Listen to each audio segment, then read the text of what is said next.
Hello and welcome inside the Honda Center. I am Jonathan Khamis, and to my left is the Ducks beat writer for the Register, Eric Stevens.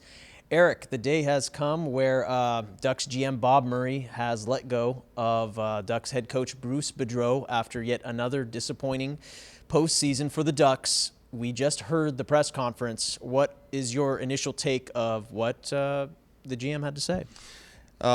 Initially, I think Bob, who tends, when he makes a coaching change, he tends to use it as the last resort move, and I think this was the last resort move. It wasn't surprising that the move was made. You just can't have a scenario where you continually get to the playoffs and lose Game 7s at home, especially when you've worked throughout the entire regular season, even win division titles, gain home and ice advantage, and then have the same scenario play out year after year after year.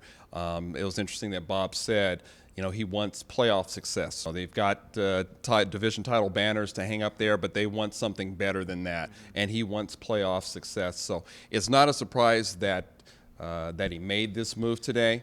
But certainly he's got some big decisions going forward, you know, starting with obviously a new head coach. Yeah, the GM Bob Murray was pretty honest in this press conference. Here's what he had to say earlier. I just think that the last 4 years, the way they've ended, all very similar, that I didn't think it would be a good situation to go forward in.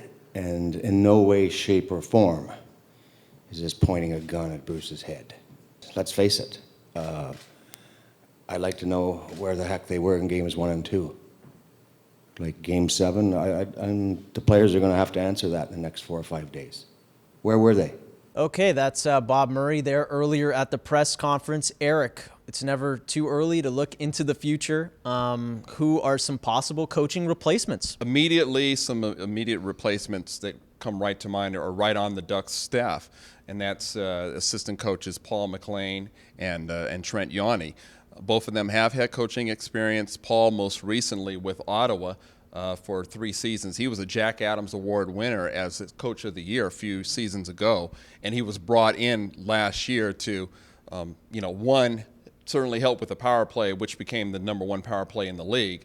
But, you know, who knows, maybe be a fallback option if a move like today was going to occur. So those two are in-house, and then you've got maybe some possible other guys. Mark Crawford's won a Stanley Cup with Colorado. He's been coaching in Switzerland. He definitely wants an NHL job again. He's been around with several teams. Guy Boucher, he coached in Tampa. He wants to also get back into the NHL. You know, he's thought of as maybe a bit of a more of a outside the box type of coach there, maybe try some different things, sort of thought as a little bit of an innovator. And then there's a young guy, Travis Green. I should say he's young. He's 45. He's played in Anaheim. He was a long-time NHL center. He's with the Vancouver Canucks AHL team right now. He's thought of as sort of maybe a rising hot commodity in the business, and as a guy who would be a potential NHL head coach somewhere. You know, and certainly Bob Murray knows him.